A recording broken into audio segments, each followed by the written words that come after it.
আল্লাহ রাব্বুল আলামিন কোরআনুল কারীমে বলেছেন, কেউ যদি তোমাকে সম্বোধন করে তাহলে তার সম্বোধনটা আরো সুন্দর হতে হবে, ঠিক কিনা? কেউ যদি বলে আসসালামু আলাইকুম ওয়া রাহমাতুল্লাহ, তাহলে আর একটু বাড়ায় বলতে হবে না, সুন্দর করে। তো কোরআনের মাহফিলে যদি কোরআনই কায়েম না হয় তাহলে হবে?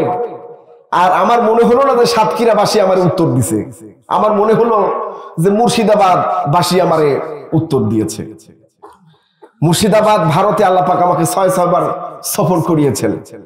তো ওখানে আলোচনা করলে একটু মজার কথা দিয়ে আলোচনা শুরু করি। তারা সুবহানাল্লাহ কবে না, আলহামদুলিল্লাহ কবে না। আমরা বাংলাদেশের বক্তারা আলোচনার মধ্যে বলি জোরে বলেন সুবহানাল্লাহ, জোরে বলেন আল্লাহু আকবার। আপনারা রেসপন্স করেন না, কিন্তু তারা চুপ। বলি ভাই কি হলো, আপনারা সুবহানাল্লাহ করেন আলহামদুলিল্লাহ, বলে হুজুর আমরা শুনছি, আপনি চালিয়ে যান। তারা অভ্যস্ত না, হ্যাঁ, রেসপন্স করার ব্যাপারে তারা অভ্যস্ত। আমির হামজা ভাই গ্রেফতার হওয়ার আগে তারা ফোন দিয়েছিলাম, ভাই যে মুর্শিদাবাদে আপনাকে আমাকে এক মঞ্চে চাই। আমির হামজা ভাই বললেন, সেলিম ভাই আমি আর ভারতে যাব না। কেন? বলে ওখানে ওয়াজ আমি একাই করি, সুবহানাল্লাহ কবে না, আলহামদুলিল্লাহ কবে না। বক্তার সাথে যদি রেসপন্স না হয়, সারা যদি না দেয়, তাহলে বক্তার বক্তব্য হয় না। তো একা একা কতক্ষণ চিল্লান যায়, তো গলা ভাঙবে, ঠিক কিনা? তো আমির হামজা ভাই প্রোগ্রামটা নিলই না। তারপরে আল্লাহ তাকে পরীক্ষায় ফেললেন। 3 বছরের পরীক্ষা শেষ করে আবার ভাই আমাদের মাঝে ফিরে এসেছেন, আলহামদুলিল্লাহ বলি। তো এটা তো মুর্শিদাবাদ না, ইন্ডিয়া কলকাতা না। আমি তাদেরকে বলেছিলাম, ভাই আপনারা পয়সা করে হিসাব করে খরচ করেন। আপনাদের দেশে 1 পোয়া মুরগির গোস্ত কাটা বিক্রি হয়, 250 গ্রাম গরুর গোস্ত বিক্রি হয়, 200 গ্রাম গরুর গোস্ত বিক্রি হয়। বাংলাদেশে এগুলো কেউ লজ্জাও কেনে না। বাংলাদেশে আধা কেজি গরুর গোস্ত কিনতে মানুষের লজ্জা করে, ঠিক কিনা বলেন? 1 কেজি মোটামুটি নেওয়া যায়, তাও লজ্জা করে। আমার দেশের মানুষেরা 2-3 কেজি গোস্ত একবারে কেনে। আমি প্রথম যেবার মুর্শিদাবাদ গেলাম, রানাঘাট নামলাম, ট্রেন চেঞ্জ হবে। তো আমি রানাঘাট একটা দোকানে বললাম, ভাই 2 কেজি মিষ্টি দাম তো। উনি বলেন, কি হুজুর 2 কেজি মিষ্টি? তা বললাম, কি আপনাদের এলাকায় কি কেউ জীবনে 2 কেজি মিষ্টি কেনে নাই? হুজুর গুনে গুনে কেনে, যে কয়জন ফ্যামিলির মেম্বার সে কয়টা মিষ্টি নিয়ে চলে যায়। তা আমি বললাম, আমি আপনার দেশের লোক না, আমরা বাঙালি, আমরা বেশি খরচ করতে পারি, 2 কেজি দেন। উনি বারবার খালি আমার চেহারা দিতে কাছে, 2 কেজি মিষ্টি কিনবে। তো তারা পয়সা খরচ ইল্লা মাশাআল্লাহ, সবাই তো একরকম নয়, তবে পার্সেন্টেজটা বেশি, ব্যাপক হিসাবই তারা। আর এই সুবহানাল্লাহ আলহামদুলিল্লাহ বলার ব্যাপারেও হিসাবই, সব দিক দিয়ে হিসাবই। সাতক্ষীরার ভাইরা কি এরকম? বাবাজিরা কি এরকম? সাতক্ষীরা হলো ইসলামী আন্দোলনের ঘাঁটি। কোরআনের বিজয় যদি কোন জেলা থেকে আগে হয়, তা হবে সাতক্ষীরা থেকে। এই জন্য আমি সালাম আবারও দিব, উত্তর আপনারা দিবেন, দেখি কেমন হয়। আসসালামু আলাইকুম ওয়া রাহমাতুল্লাহ।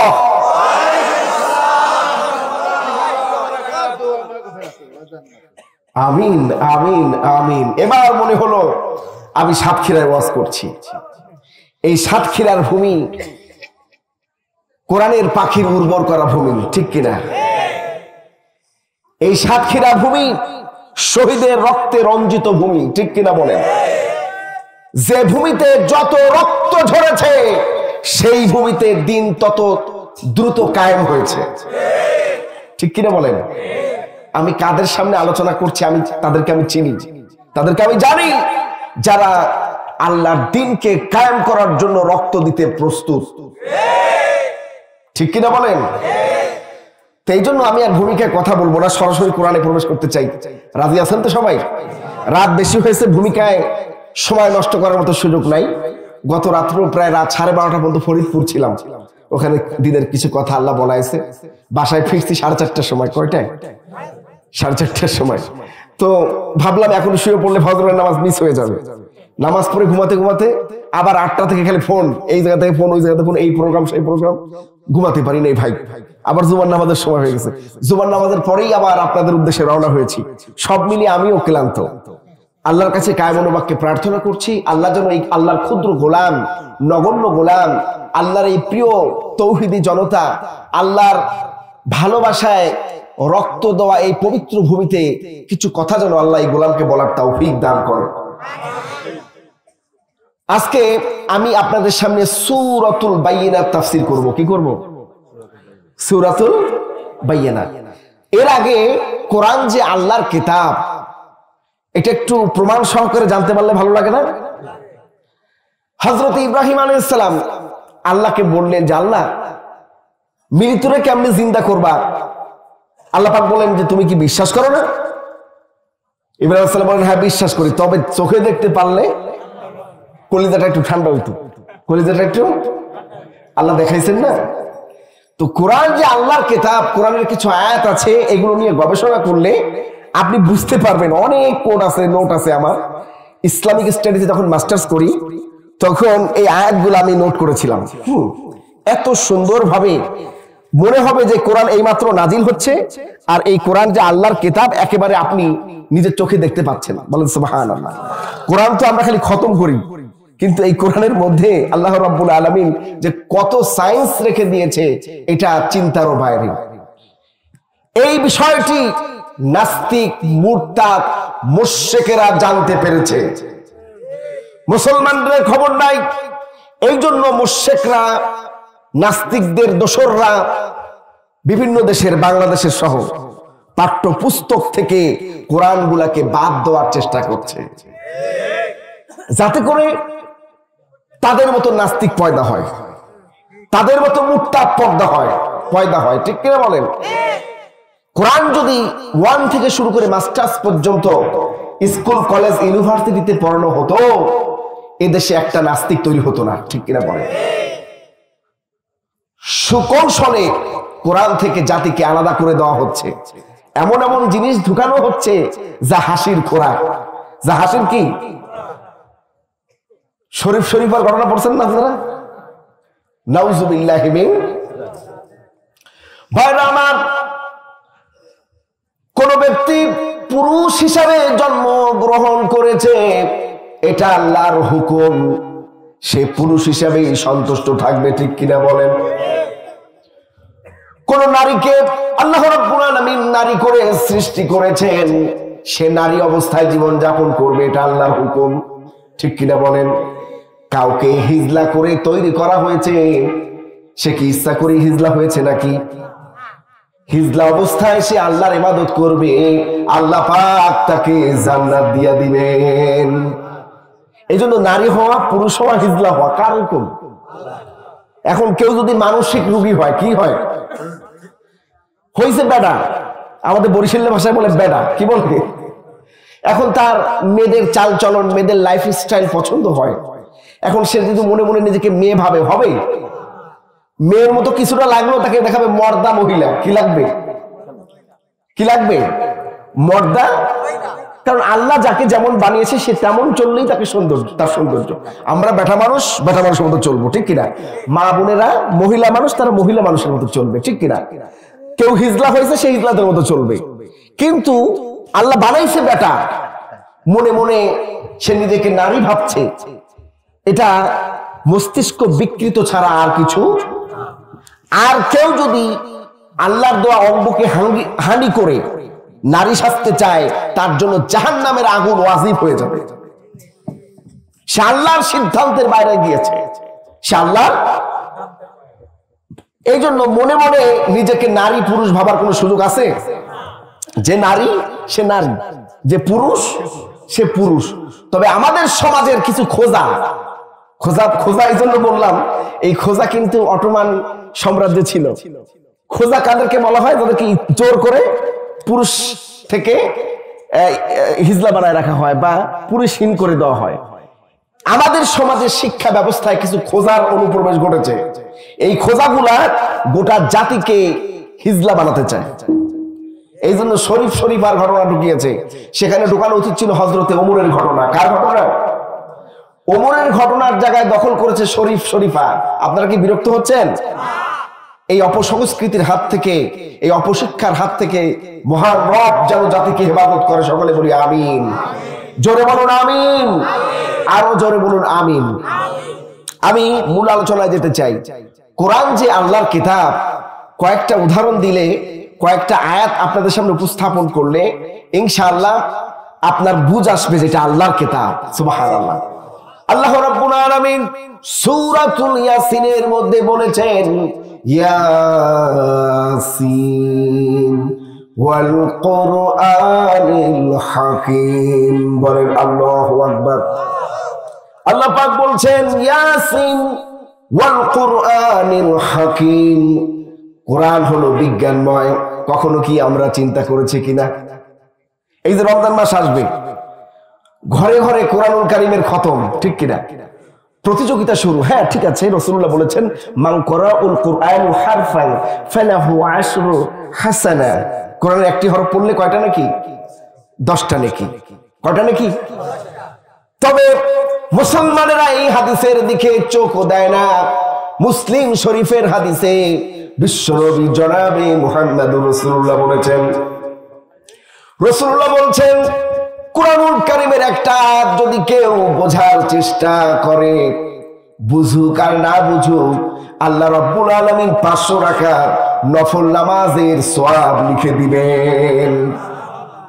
একটা আয়াতকে আপনি গবেষণা করছেন, বোঝার চেষ্টা করছেন, বুঝে আসুক আর না আসুক, কত রাকাত নফল নামাজের সওয়াব। কোন আল্লাহর ওলি পীর সাহেব গাউস কুতুব একবারে 500 রাকাত নফল নামাজ পড়ছে?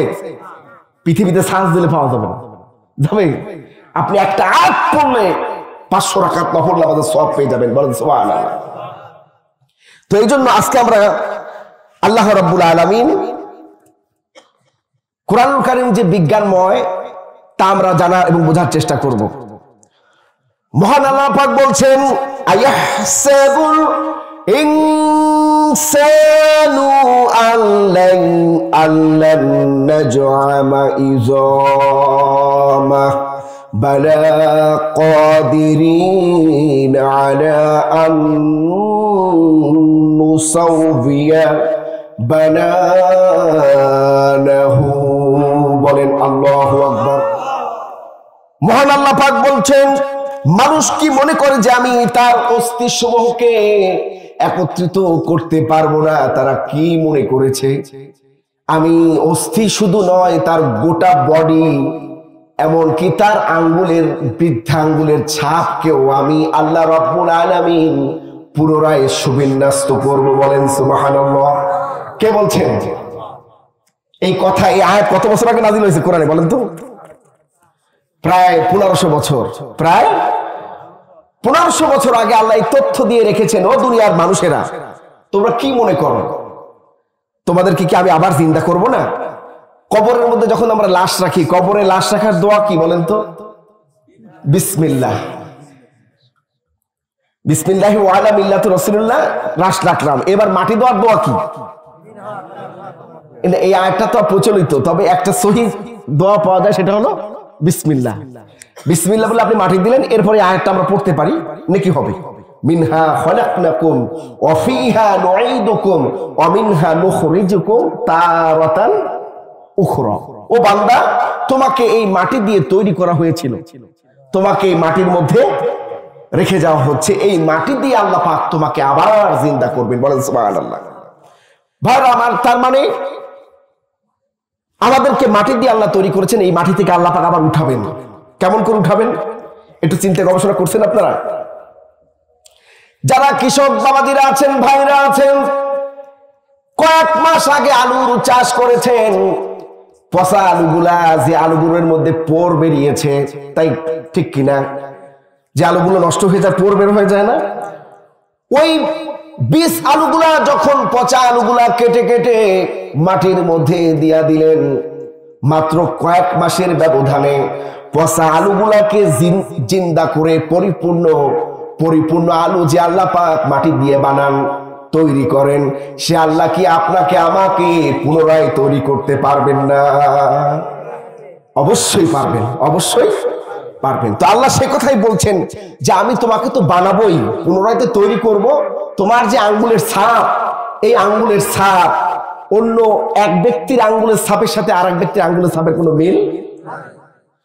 পৃথিবীর বুকে 700 কোটি মানুষ, এখন কত? 700 কোটি মানুষেরই আলাদা আলাদা আঙ্গুলের ছাপ। সুবহানাল্লাহ, বাড়ি দিয়ে কইন। এটা আল্লাহর নিদর্শন। এই যে আঙ্গুলের ছাপ সম্পর্কে আপনারা মাস্টার্সের, ইসলামিক স্টাডিজের মাস্টার্সের বই খুলে দেখবেন, সেখানে গবেষণালব্ধ কিছু বিষয় উপস্থাপন করা হয়েছে। 1 নম্বর হলো, পৃথিবীর প্রত্যেকটা মানুষের আঙ্গুলের ছাপ কি বলেন তো? আলাদা আলাদা। এই যে আগে টিপসইয়ের ব্যবস্থা ছিল, এটা তখনকার মানুষ বুঝুক আর না বুঝুক জানতো না কিন্তু যে আলাদা আলাদা ছাপ হয়, কিন্তু টিপসই ব্যবস্থা ছিল। কিন্তু এখন বিজ্ঞানীরা গবেষণা করে দেখেছেন আসলেই এর চাইতে সিকিউরিটেড আর কিছু নাই। এর চাইতে সিকিউরিটেড আর কিছু, আপনি ন্যাশনাল এনআইডি করতে যাবেন, আপনার আঙ্গুলের ছাপ লাগবে। আপনি বিদেশে ভ্রমণ করবেন, ইমিগ্রেশনে আপনার আঙ্গুলের ছাপ নিবে। আপনি সিম কিনতে যাবেন, আঙ্গুলের ছাপ নিবে। যত রকম রাষ্ট্রীয় কাজ আছে যেখানে অতীব জরুরি, সেখানে আঙ্গুলের ছাপ। কারণ আল্লাহ রাব্বুল আলামিন কোরআনুল কারীমে আজ থেকে 1500 বছর আগে বলে রেখেছেন, ও দুনিয়ার মানুষেরা, তোমাদের বডি তো আমি পঙ্খ না পঙ্খ বানাবই, আঙ্গুলের যে ছাপটা দুনিয়ার বুকে ছিল ওইটাও ঠিক করে দেবো। সুবহানাল্লাহ। ভাইরা আমার, বাবাজিরা আমার, বিজ্ঞানীরা গবেষণা করে দেখেছেন কোরআনুল কারীমের আয়াতের উপরে আল্লাহ পাক যেই কথা বললেন, শুধু পুনরায় সৃষ্টি করবেন তা নয়, সৃষ্টি তো করবেন, পাশাপাশি আঙ্গুলের ছাপটা আল্লাহ পাক পুনরায় ঠিক করে দিবেন। কে বলেছেন? 1880 সালে বিজ্ঞানী স্যার ফ্রান্সিস গ্যালটন এই বিষয়টা আবিষ্কার করেন। কত সালে? 1880 সালে। আর আল্লাহ রাব্বুল আলামিন কত আগে বলছেন? 1500 বছর আগে। কোরআন থেকে দূরে। এই জন্য আমাদের যুবক ছেলেরা মনে করে যে বিজ্ঞানরাই মনে অনেক জ্ঞানী, বিজ্ঞানীরা এরা মাথা খাটায় খাটায় এগুলো বের করছে। অথচ কোরআন পড়লে অত কষ্ট করা লাগবে না, কোরআনে আল্লাহ সব রেডিমেড দিয়ে রাখছে। এগুলা বলেন সুবহানাল্লাহ, এগুলো সব আল্লাহ কি করে রেখেছেন? রেডিমেড দিয়ে রাখছেন। একটু গবেষণা করলে আপনারা পেয়ে যাবেন। ভাইরা আমার, এইরকম অসংখ্য তথ্য আমি কোট করেছি, নোট করেছি, সবগুলো বলার সুযোগ নাই, তবে কিছু কিছু বলবো, কিছু কিছু বলবো। শুনতে রাজি আছেন? এই যারা একটু হাঁটাহাঁটি করছেন, এদের সমস্যা কি? বাথরুমে যাচ্ছে নাকি রাত বেশি হয়ে গেছে? আমাকে একটু আগে দেওয়া উচিত ছিল, কারণ তাফসির যারা করে এদের 3-4 ঘন্টা সময় লাগে, ঠিক কিনা? কিসসা কাহিনী 5 মিনিটে শেষ করে দেওয়া যায়। স্যার বলছেন না 5 মিনিটে শেষ করে হাঁটা দেওয়া যায়, কিন্তু তাফসির তো আর 5 মিনিটে শেষ করা যায় না। ভাই যাবে? একটা আয়াত ধরলে সেটা শেষ করতে হবে না? আমি আপনাদের সামনে সূরা ইয়াসিনের যে আয়াতটি তিলাওয়াত করেছি, ওয়াল কুরআনিল হাকিম। কোরআন কি? বিজ্ঞানময়। কোরআন কি? কোরআন কেমন বিজ্ঞানময়? আঙ্গুলের ছাপ সম্পর্কে আমরা জানলাম পৃথিবীর অন্যতম গুরুত্বপূর্ণ প্রয়োজনীয় জিনিস হলো জ্বালানি তেল। কি? জ্বালানি তেল ছাড়া পৃথিবী অন্ধকার না? এই যে জ্বালানি তেলের দাম একটু বেড়েছে, যাদের গাড়ি টাড়ি আছে কষ্ট হচ্ছে না? বলেন কষ্ট হচ্ছে না? জ্বালানি তেল যদি টোটালি আসা বন্ধ হয়ে যায় তখন কি হবে? আরো কষ্ট হয়ে যাবে, ঠিক কিনা? কোটি টাকার সম্পদ বসে থাকবে, নাড়াচাড়া করতে পারবেন না। এই জ্বালানি তেল কোথা থেকে আসলো? এটা আল্লাহ রাব্বুল আলামিন আজ থেকে 1500 বছর আগে কোরআনে বলেছেন। বলেন সুবহানাল্লাহ। মহান আল্লাহ পাক বলছেন, ওয়াল্লাযী আখরাজাল মারআ ফাজআলাহু গুসাআন আহওয়া। বলেন আল্লাহু আকবার। ও দুনিয়ার মানুষেরা, জ্বালানি তেল সম্পর্কে তোমাদের ধারণা আছে কিনা? তোমরা জানো কিনা এটা কোত্থেকে আসলো? জেনে রাখো, পৃথিবীর বুকে যত গাছপালা মরে যায়, পচে যায়, গলে যায়, যত প্রাণী মাটির সাথে মিশে যায়, এই সমস্ত প্রাণীর যে তরল অংশটা, এটা আল্লাহ পাক মাটির নিচে জমিয়ে এটাকেই জ্বালানি তেল হিসেবে বানান। বলেন সুবহানাল্লাহ। এটা বন্যার কালো পানির ন্যায় পৃথিবীর একেবারে মাটির তলদেশে, একেবারে শেষ প্রান্ত নয়, উপরিভাগে এটা জমে দেয়। পৃথিবীর একেবারে মিডিলে তো আগুন, মিডিলে কি আগুন, কয়েকটা স্তর আছে। এটা হলো প্রথম স্তরে জমা হয়, যা আমরা পাইপের মাধ্যমে খনিজ যে বিভিন্ন যন্ত্রপাতি আছে এর দ্বারা আমরা উঠাই। এটা মূলত ফার্নিশ অয়েল হিসেবে উঠানো হয়। কি হিসেবে উঠানো হয়? এই যে পেট্রোল, ডিজেল, মোবিল, এগুলো কিন্তু মাটির নিচ থেকে পেট্রোল হিসেবে উঠানো হয় না, ফার্নিশ অয়েল হিসেবে উঠানো হয়। কি হিসেবে উঠানো হয়? এটা কালো, কুচকুচে কালো। আল্লাহ সে কথাই বলেছেন যে এই যে যত জীবাংশ পুড়ে পচে গলে যায়, এগুলো সব মাটির নিচে এরকম ফার্নিশ অয়েল হিসেবে জমে থাকে। আর তোমরা এগুলো উঠাইয়া পেট্রোল বানাও, ডিজেল বানাও। বলেন সুবহানাল্লাহ। কেরোসিন বানাও। এগুলো আমি তৈরি করি। পৃথিবীর সমস্ত পচনশীল জিনিসের রসায়নটাকে মাটির নিচে জমা করে এটাকে আমি ফার্নিশ অয়েল বানিয়ে দিয়েছি। বলেন সুবহানাল্লাহ। এই কথা আল্লাহ কত বছর আগে কোরআনে বলেছেন? আজ থেকে প্রায় 1500 বছর। এইরকম অসংখ্য তথ্য দিতে পারবো, রাত শেষ হয়ে যাবে। আমার যে ওয়াদা রয়েছে সূরা আল বাইয়িনার তাফসীর, সেটা শেষ করা শুরু করাই তো হবে না। একটু জিকির করুন লা ইলাহা। একটু গরম পানি বা চাটা আছে? জোরে বলুন লা ইলাহা।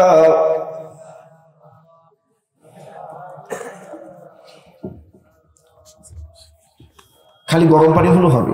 জোরে বলুন লা ইলাহা। লা ইলাহা ইল্লাল্লাহু মুহাম্মাদুর রাসূলুল্লাহ সাল্লাল্লাহু। আমি এমন একটি সূরা তাফসীর শুরু করার নিয়ত করেছি, সেই সূরাটির নাম হলো বাইয়িনা। সূরাটির নাম কি? বাইয়িনা শব্দের অর্থ হলো প্রমাণ, দলিল। প্রমাণ, দলিল, ডকুমেন্টস। বলেন সুবহানাল্লাহ। এই ডকুমেন্টস এটা কি জানার দরকার আছে না? আদি পিতা হযরতে আদম আলাইহিস সালাম থেকে শুরু করে এই পর্যন্ত বিশ্ব নবী জনাবে মুহাম্মদুর রাসূলুল্লাহ সাল্লাল্লাহু আলাইহি ওয়াসাল্লাম পর্যন্ত যত নবী রাসূল পৃথিবীর মুখে এসেছেন, সমস্ত নবী রাসূলকে আল্লাহ পাক বাইয়িনা দান করেছেন। বলেন সুবহানাল্লাহ। নবুয়তের দলিল দান করেছেন। কি দান করেছেন? নবুয়তের প্রমাণ। আপনার আমার নবী, বিশ্ব নবী জনাবে মুহাম্মদুর রাসূলুল্লাহ সাল্লাল্লাহু আলাইহি ওয়াসাল্লামের পিঠেও নবুয়তের দলিল স্বরূপ সিলমোহর ছিল। বলেন সুবহানাল্লাহ। শুধু একটা দুটা দলিল নয়, হাজার হাজার দলিল ছিল রাসূলুল্লাহ। আল্লাহু আকবার। যাকে দেখা মাত্র খ্রিস্টান পাদ্রীও চিনে ফেলেছিল। গরম পানি কি আসছে? একটু জিকির করুন লা ইলাহা।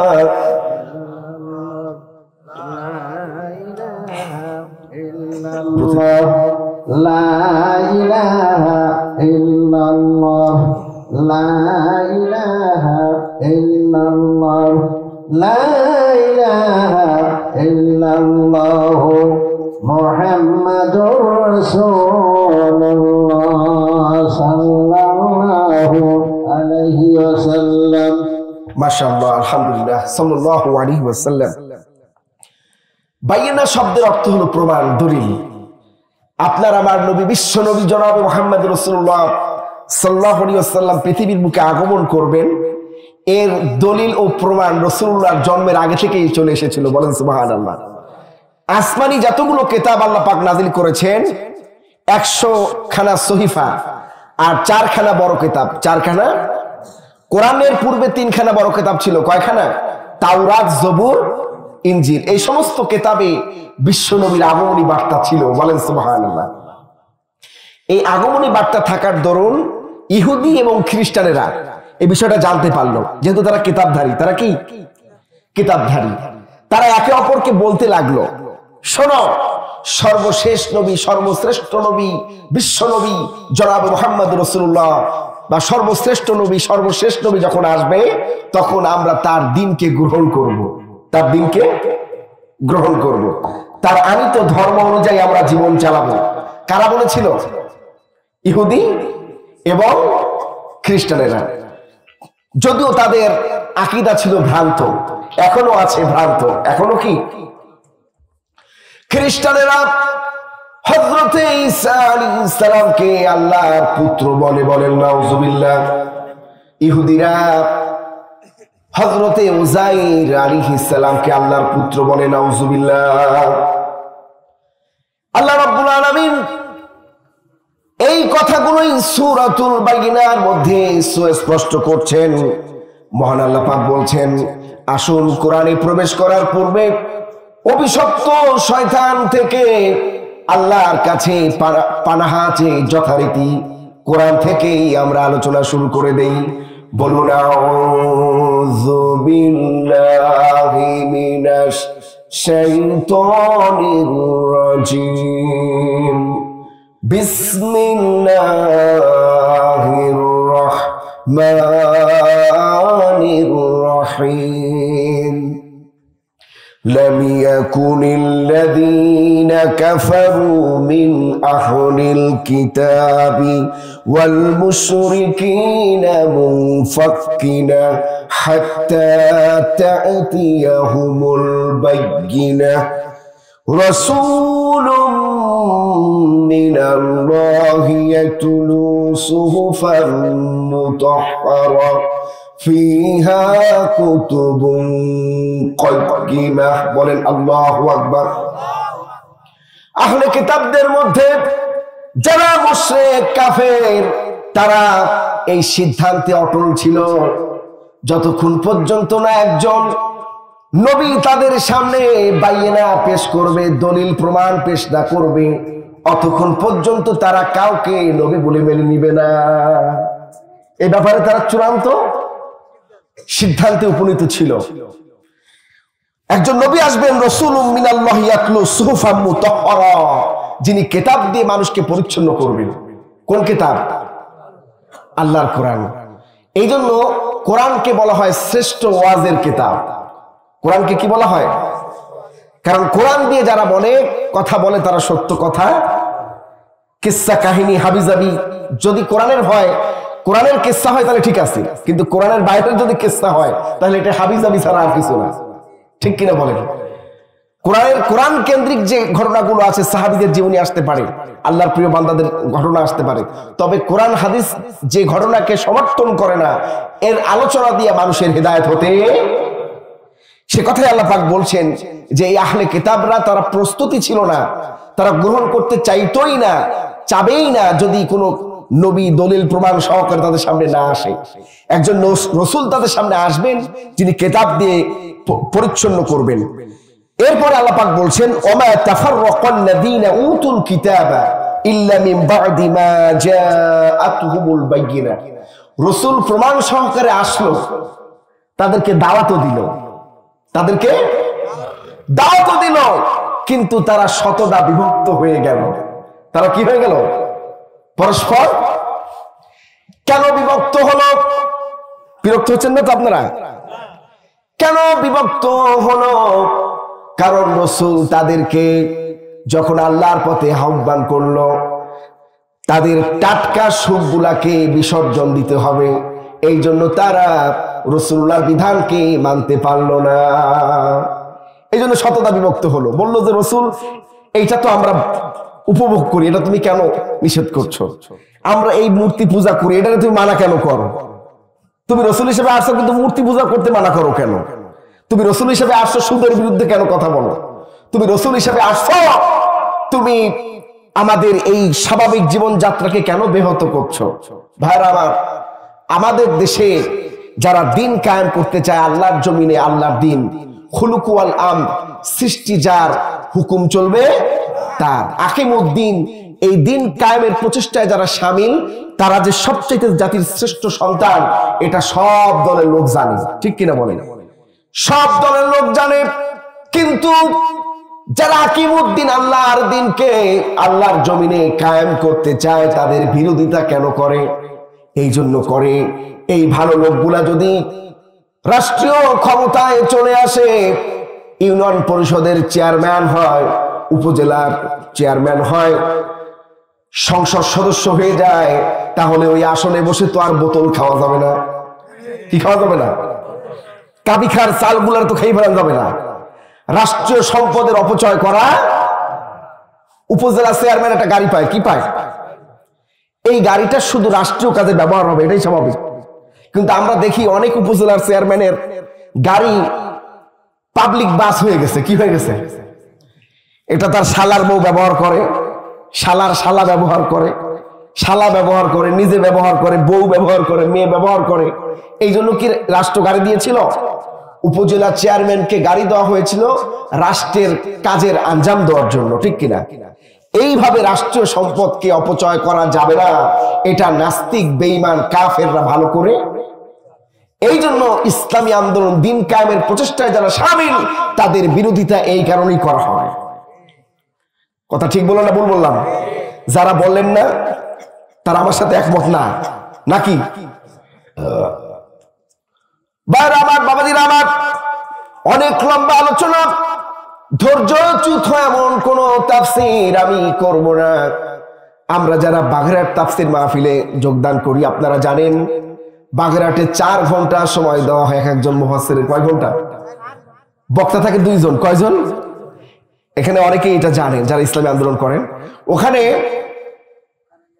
মাগরিব থেকে এশা পর্যন্ত হয় হলো জিকিরের বয়ান। কিসের বয়ান? এরপরে যে বক্তা আলোচনায় ওঠে তাকে 8টা থেকে 12টা বলা হয় হুজুর আপনার শাস্তি যতক্ষণ কুলায় 5 ঘন্টাও আলোচনা করার।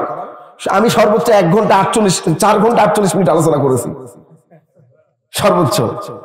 আলহামদুলিল্লাহ, তারা কিন্তু তাফসীর দিয়ে ওঠে না, তারা বসে থাকে। ভাইরা আমার, তো আমরা যারা দূরপাল্লার বাস, আমি চাবো না যে আপনাদের এই কষ্ট দিতে, কারণ সাতক্ষীরায় ওই রকম ধারাবাহিক তাফসীর তেমন একটা হয় না। হয় ধারাবাহিক তাফসীর হয় না, তবে তাফসীর হয়, ধারাবাহিক হয় না। এখানে বিভিন্ন সূরার উপর, যেমন আমি একটা সূরার উপর আজকে আলোচনা ইরাদা করেছি, শেষ করতে হয়তো পারবো না, কিছুটা আলোচনা করবো ইনশাআল্লাহ। তো ধারাবাহিক তাফসীর রুকু ভিত্তিক, ওখানে রুকু দেওয়া হয় যে হুজুর আপনার সূরা বাকারার 8 নম্বর রুকু, তারপরের দিন সূরা বাকারার 9 নম্বর রুকু, তারপরের দিন সূরা বাকারার 10 নম্বর রুকু। যে কয়জন বক্তা সে কয়টা রুকু দিয়ে শেষ করা হয়। তো এটা একটা সিস্টেম। এটাই তো ধারাবাহিক তাফসীর দ্বারা আসলে অনেক কিছু জানা যায়। এবং দেখবেন বিশেষ করে বাগেরহাটবাসী যারা, এদের কোরআনের অধিকাংশ তর্জমা সব শেষ হয়ে গেছে কোরআন।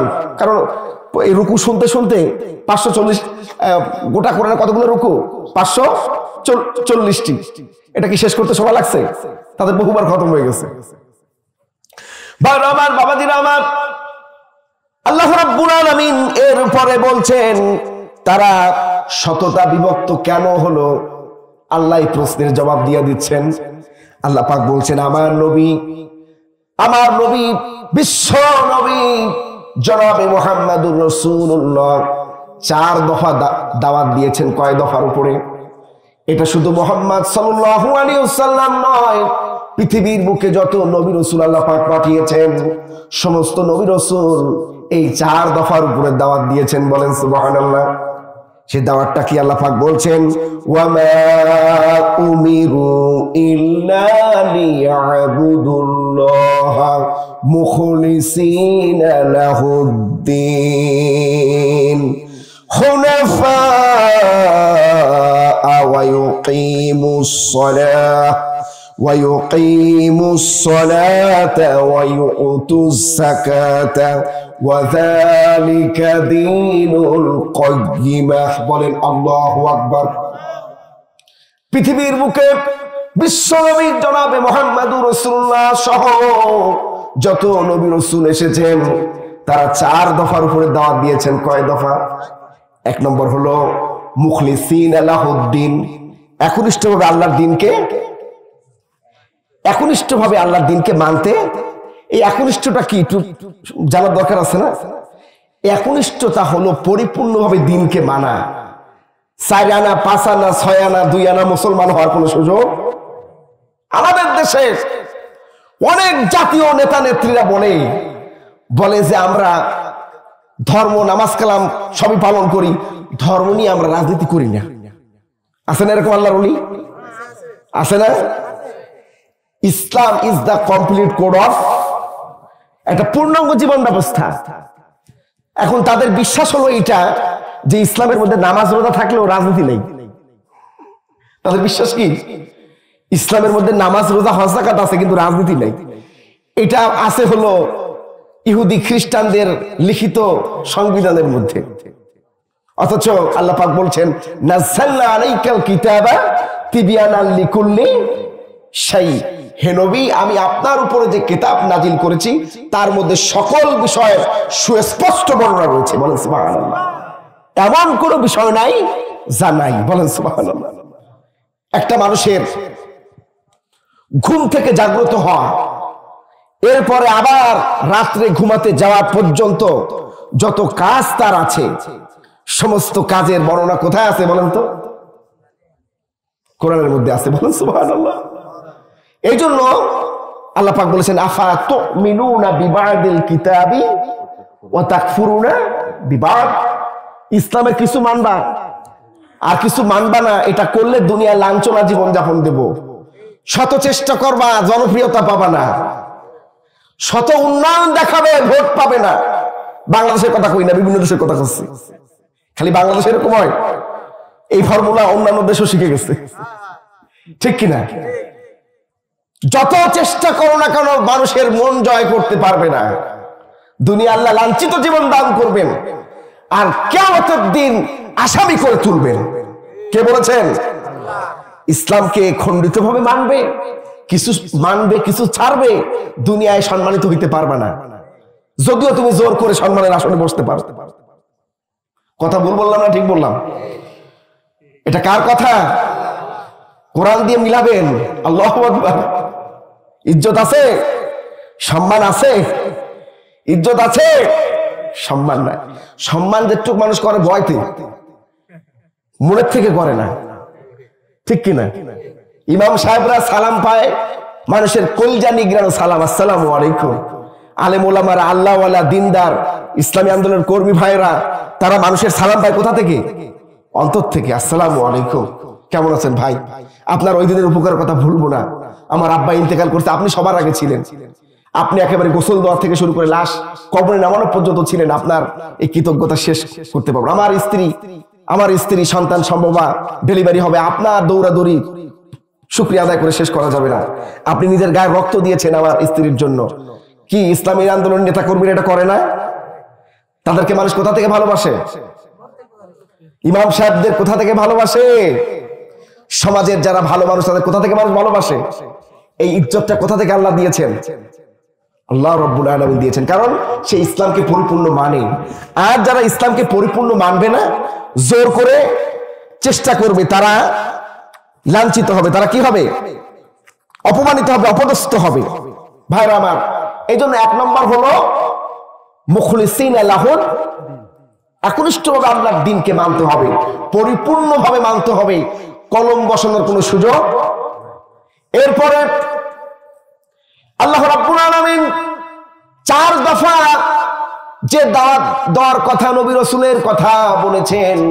1 নম্বর হলো মুখলিসিন লাহুদ্দিন, এরপরে আকিমুস সালাত ওয়া আতুজ যাকাত, নামাজকে কায়েম করতে হবে, যাকাতকে আদায় করতে হবে। নামাজ কায়েম করা, সমস্ত মুফাসসিরিনরা বিশ্বনবী জনাবে মুহাম্মদুর রাসূলুল্লাহ সাল্লাল্লাহু আলাইহি ওয়াসাল্লামের আপন চাচাতো ভাই, যাকে রাসূল মুফাসসিরিন বলা হয়, সেই আব্দুল্লাহ ইবনে আব্বাস রাদিয়াল্লাহু তাআলা আনহু বলেছেন, আকিমুস সালাতের ব্যাখ্যায় তিনি বলেছেন, আকিমুস সালাত হলো সেটা ব্যক্তি নিজে নামাজকে সহি করে আদায় করবে, তার পরিবারকে পড়াবে, তার পরিবারকে, ইয়া আইয়ুহাল্লাযীনা আমানু কু আনফুসাকুম ওয়া আহলিকুম নারা, নিজে জাহান্নামের আগুন থেকে বাঁচবে, পরিবার আহলিয়াকে বাঁচাবে। এরপর সে যে সমাজে বাস করে সেই সমাজে নামাজ কায়েম করার চেষ্টা করবে, প্রচেষ্টা করবে। সে যে রাষ্ট্রে বাস করে সেই রাষ্ট্রে নামাজ কায়েম করার সর্বোচ্চ প্রচেষ্টা করবে। রাষ্ট্রীয়ভাবে যদি নামাজ কায়েম হয়ে যায় তাহলে কি উপকার হবে শুনতে রাজি আছেন আপনারা? আপনাদের তো ঘুম লাগতেছে মনে হচ্ছে, রাত 12টা বেজে গেছে। সংক্ষিপ্ত আকারে বলবো, থানার ওসি সাহেব যদি 5 ওয়াক্ত নামাজ থানার সমস্ত এসআইদেরকে নিয়া, এএসআইদেরকে নিয়া, কনস্টেবলদের নিয়া, থানার অন্যান্য কর্মচারীদের নিয়া নিজে ইমামতি করে পড়ে থানার মধ্যে, সেই ওসি সাহেবের জোর করেও ঘুষ খাওয়ানো যাবে? খাইতে পারবে? কারণ আল্লাহ পাক বলেছেন না, ইন্না সলাতা তানহা আনিল ফাহশাই ওয়াল মুনকার, নিশ্চয়ই নামাজ মানুষকে অন্যায় কাজ থেকে বাঁচিয়ে দেয়। তো যদি থানায় নামাজ কায়েম হয়ে যায়, ওই থানার কোন কর্মকর্তা কর্মচারী ঘুষ যদি খায়, তাহলে বুঝতে হবে সামথিং ইজ রং। নামাজ পড়ার পরও যদি কেউ অন্যায় করে, বুঝতে হবে যে সমস্যা আছে। কি সমস্যা? নামাজ ঠিক মতো হচ্ছে না, নামাজ আদায়টা ঠিক মতো হচ্ছে না। কিতাবের মধ্যে আসছে নামাজ ভঙ্গের 19টা কারণ। কয়টা? নামাজ ভঙ্গের কারণ কয়টি? 19টা। তার মধ্যে 1 নম্বর হলো অশুদ্ধ তেলাওয়াত। 1 নম্বর কি? অশুদ্ধ। এই অশুদ্ধ তেলাওয়াত যদি কেউ করে, তার নামাজ হবে? ছোট্ট একটা উদাহরণ দিই। সূরা ফাতিহা আপনি পড়ছেন, আলহামদুলিল্লাহি রাব্বিল আলামিন। আলহামদু হলো হাই হত্তি দিয়ে, আলহামদু মানে প্রশংসা।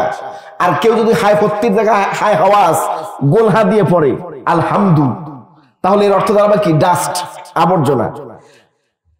মূল আয়াত ছিল আলহামদুলিল্লাহি রাব্বিল, প্রশংসা এই বিশ্বজাহানের মালিক আল্লাহর জন্য। সমস্ত প্রশংসা কার জন্য? এই বিশ্ববাসীর প্রতিপালক মহান রবের জন্য, ঠিক কিনা? তো যদি কেউ আলহামদু বলে, তাহলে এর অর্থ দাঁড়াবে সমস্ত আবর্জনা আল্লাহর জন্য। বলেন নাউজুবিল্লাহ।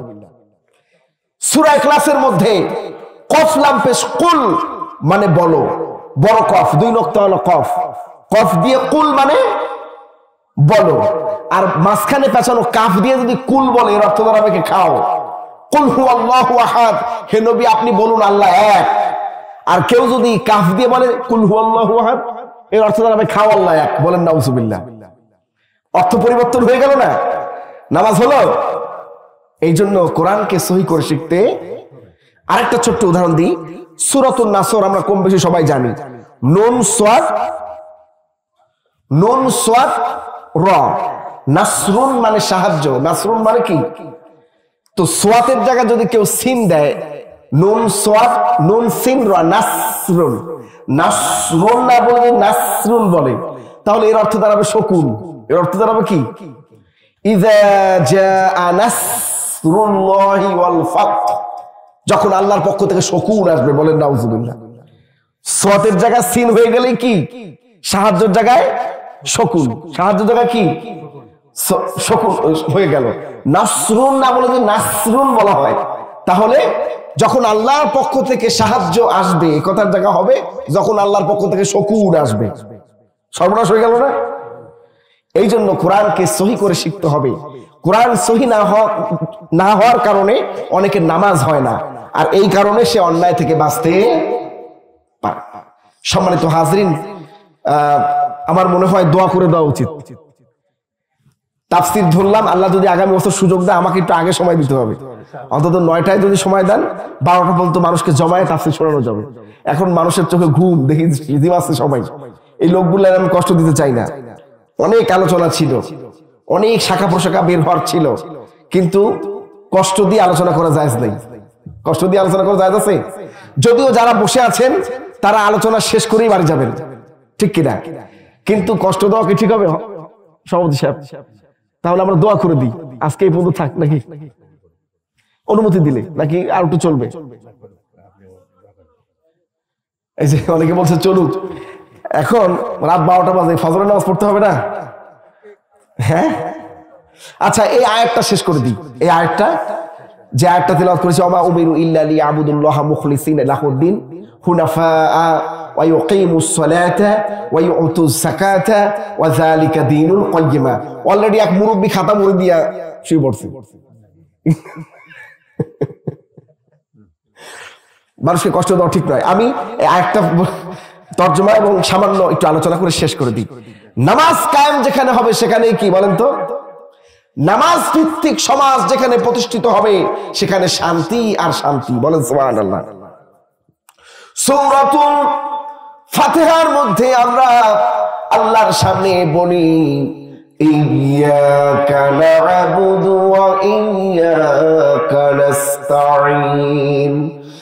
আর রব্বুল আলামিন, আমরা তোমার ইবাদত করি আর তোমারই কাছে সাহায্য চাই। আমরা কার ইবাদত করি? আল্লাহর। আর আল্লাহর কাছে সাহায্য চাই। কার কাছে সাহায্য চাই?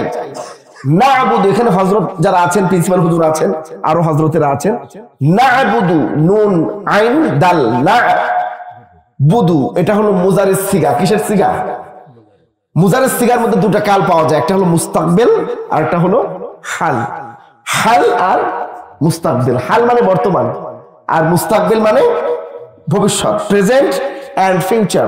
প্রেজেন্ট এন্ড ফিউচার তাফসীরের মধ্যে আসছে না'বুদু শব্দ দ্বারা আল্লাহকে আমরা এটাই বলি যে আল্লাহ নামাজটা তুমি যেভাবে আদায় করার হুকুম করেছো, যেভাবে রুকু করতে বলেছো সেভাবে আমরা রুকু করলাম, যেভাবে তুমি সেজদা করতে বলেছো সেজদা করেছি, যেভাবে তুমি শেষ বৈঠক করতে বলেছো করেছি, যেভাবে তেলাওয়াত করতে বলেছো তেলাওয়াত করেছি। তোমার কাছে ওয়াদা করছি নামাজের বাকি সময়টুকুন, নামাজের বাইরের যে সময়টুকুন নামাজটাকে যেভাবে তোমার হুকুম অনুযায়ী পালন করলাম, নামাজের বাকি সময়টুকুন ওইভাবে আমি অতিবাহিত করব। নামাজের বাইরের জিন্দিগিটাও ওইভাবে পরিচালিত করব। এই ওয়াদা কিন্তু নাবুদুর মধ্যে আমরা বলি। এই ওয়াদা কোথায় করি? নাবুদুর মধ্যে আল্লাহর কাছে বলি যে আল্লাহ নামাজটা যেভাবে পড়লাম নামাজের বাইরের জিন্দিগিটা ওইভাবে পরিচালনা করব। এই ওয়াদা আমরা আল্লাহর কাছে করেছি না? আমরা কি এটা করি? আমাদের সমাজে অধিকাংশ বহু নামাজি আছে নামাজ পড়ে জমির আইল ঠেলে, আছে না? নামাজ পড়ে অবৈধ সম্পর্ক আছে নারীদের সাথে, আছে না? পরনারীর প্রতি আসক্তি আছে না? এরকম নামাজ পড়ে সুদের ব্যবসা করে, নামাজ পড়ে ইসলামী আন্দোলনের বিরোধিতা করে, নামাজ পড়ে কোরআনের পক্ষের লোকের সাথে বেয়াদবি করে, আছে না এরকম? ভাইরা আমার, এটা যদি হয় তাহলে আল্লাহর সাথে ওয়াদার বরখেলাপ হলো না? এরপর আল্লাহ পাক তৃতীয় নম্বরে যে ফরজটির কথা বলেছেন তা হলো যাকাত আদায় করা। যাকাত নিয়ে হয় আমাদের দেশে প্রহসন। যাকাত ওইভাবে আদায় করতে হবে যেভাবে রাসূলুল্লাহ আদায়।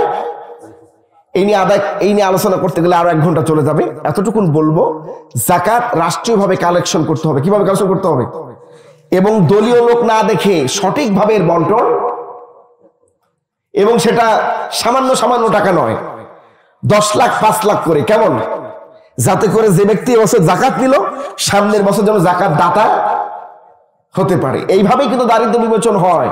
আর আমাদের দেশে সেরা লুঙ্গি, পাতলা লুঙ্গি, কম দামের লুঙ্গি, কম দামের শাড়ি, এই আর কদিন পর রমজান মাস আসছে, বিভিন্ন বিপণ বিতান এভাবে লেখা থাকবে এখানে যাকাতের শাড়ি পাওয়া যায়, যাকাতের লুঙ্গি পাওয়া যায়, আছে না? এরকম লেখা থাকে না? তার মানে সবচেয়ে কম দামি জিনিসটা দেওয়া হবে। এইভাবে বড় লোকেরা গরিবদেরকে ঠকায়। যাকাত হয়েছে হলো 50 লাখ, 10,000 টাকা শাড়ি কিনে বিদায় করে দেয়, পুরোটা ছাড়ি দিল। পুরোটা কি করলো? এইভাবে ইসলাম বলে নাই। ইসলাম বলেছে যাকাতকে সঠিকভাবে আদায় করো, এর দ্বারা দারিদ্র বিমোচন হয়ে যাবে। বলেন সুবহানাল্লাহ। সর্বশেষ যে আয়াতের অংশটা সেটা হলো যালিকা দীনুল কাইয়্যিমা। নামাজ যেমন ফরজ, একনিষ্ঠভাবে দিন মানা যেমন ফরজ, যাকাত আদায় যেমন ফরজ, যালিকা দীনুল, দিন কায়েমের প্রচেষ্টায় শামিল হওয়া কি? কিন্তু আমাদের দেশের অধিকাংশ মানুষ এটা নফলও মনে করে না। এখানে নফল, এটাও কিন্তু নামাজ, রোজা, হজ, যাকাতের মতনই ফরজ। ভাইরা আমার, রাত অনেক হয়েছে, আমরা দোয়া করব। আমি সভাপতি মহোদয়কে সমাপনী বক্তব্য রাখার জন্য অনুরোধ করছি, তারপর দোয়া হবে ইনশাআল্লাহ। একটু 2-1 মিনিট, এটা সবার নিয়ম। একটু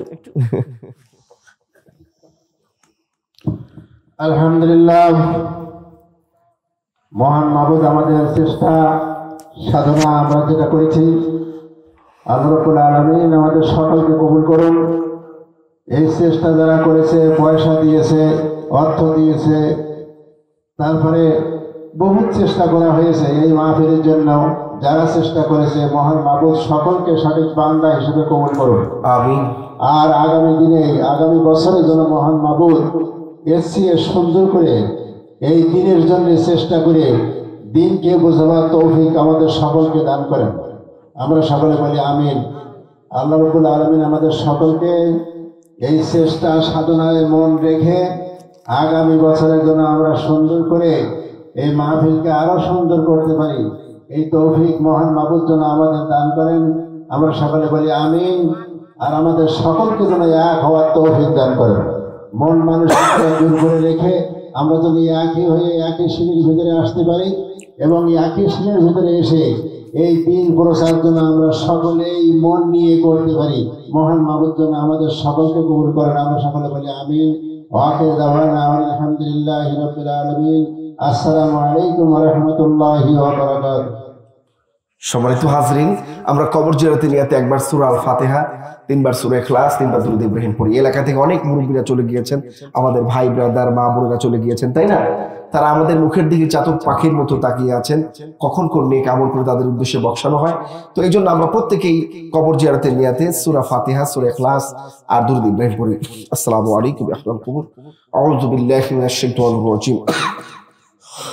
বিসমিল্লাহির রহমানির রহিম। الحمد لله رب العالمين الرحمن الرحيم مالك يوم الدين إياك نعبد وإياك نستعين اهدنا الصراط المستقيم صراط الذين أنعمت عليهم غير المغضوب عليهم ولا الضالين آمين. بسم الله الرحمن الرحيم. قل هو الله أحد الله الصمد لم يلد ولم يولد ولم يكن له كفوا أحد. بسم الله الرحمن الرحيم.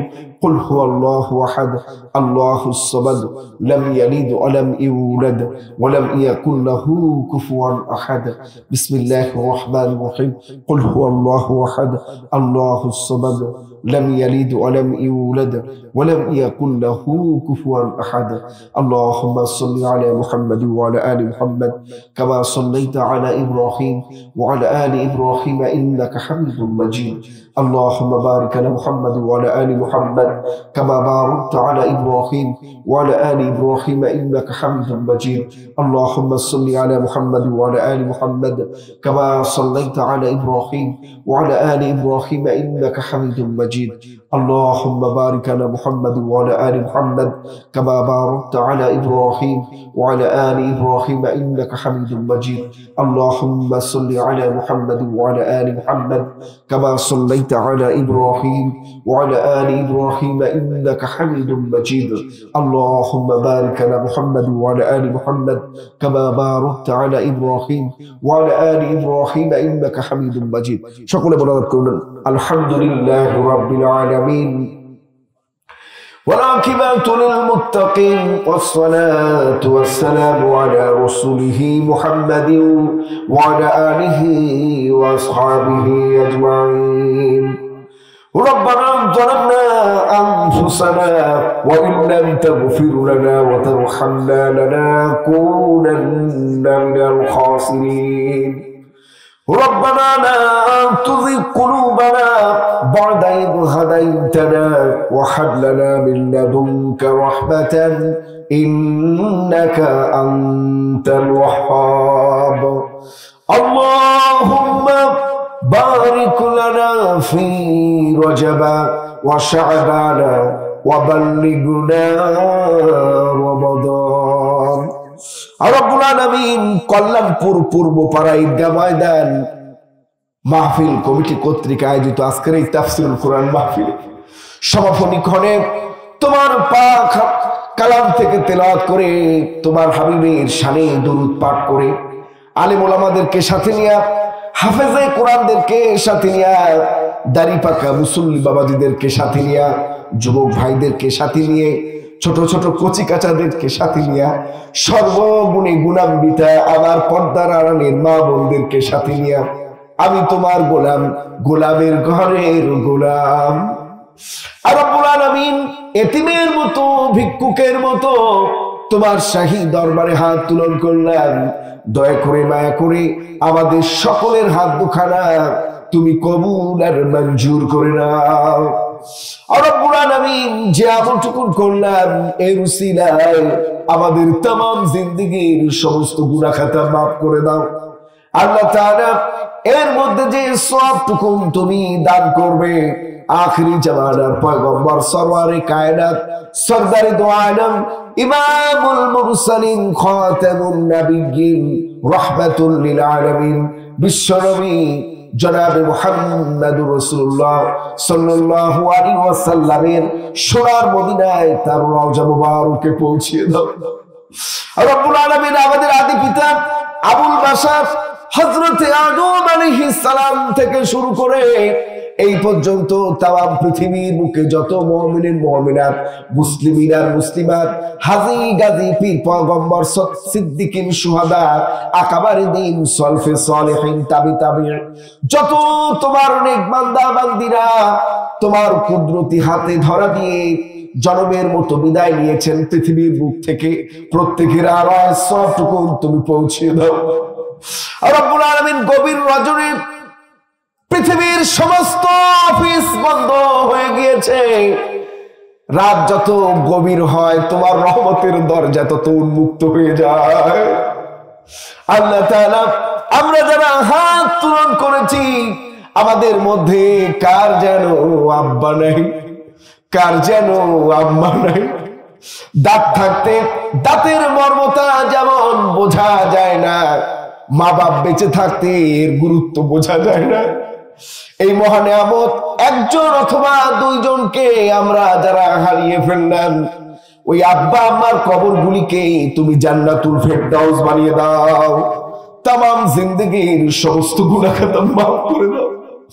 রব্বুল আলামিন যাদের পিতামাতা একজন অথবা দুইজন বেঁচে আছেন, প্রাণ ভরে দুইজনই বেঁচে আছেন, প্রাণ ভরে খেদমত করে দুনিয়ার বুকে জান্নাতটাকে ওয়াজিব করার তৌফিক দান করে দাও। রব্বুল আলামিন আমাদের অনেকেরই শ্বশুর শাশুড়ি, নানা নানি, দাদা দাদি, ময় মুরব্বী, স্নেহে সন্তান, প্রিয়তমা স্ত্রী, ভাই বোন যার যেখান থেকে চলে গেল প্রত্যেকের আওয়াজ সবটুকু তুমি পৌঁছিয়ে দাও।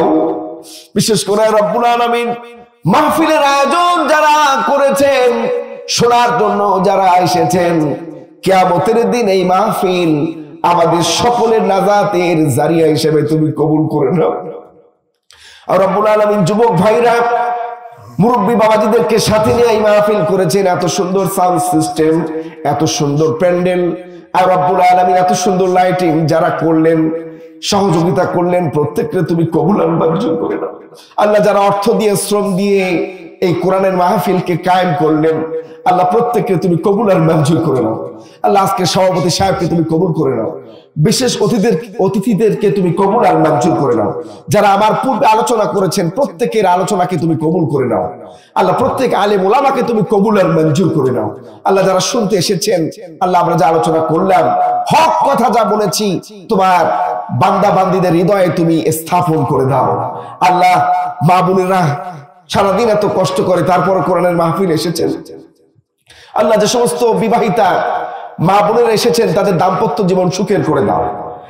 যে সমস্ত অবিবাহিত বোনেরা এসেছেন আল্লাহ তাদের সব পাত্রস্থর ব্যবস্থা করে দাও। আল্লাহ যে সমস্ত ভাইরা এসেছেন আল্লাহ প্রত্যেকের নেক মাকসুদ গুলাকে তুমি কবুল আর মঞ্জুর করে নাও। আর রব্বুল আলামিন তোমার হাবিব বলেছেন কোরআনের মাহফিল থেকে যে দোয়া করা হয় তুমি কবুল করে নাও। আর রব্বুল আলামিন আমার আমির হামজা ভাই এলাকার জামাই, আল্লাহ আর রব্বুল আলামিন আমার আমির হামজা ভাইকে তুমি কবুল আর মঞ্জুর করে নাও। আল্লাহ তাকে সারা পৃথিবীতে দিনের দাওয়াত দেওয়ার জন্য তুমি কবুল আর মঞ্জুর করে নাও।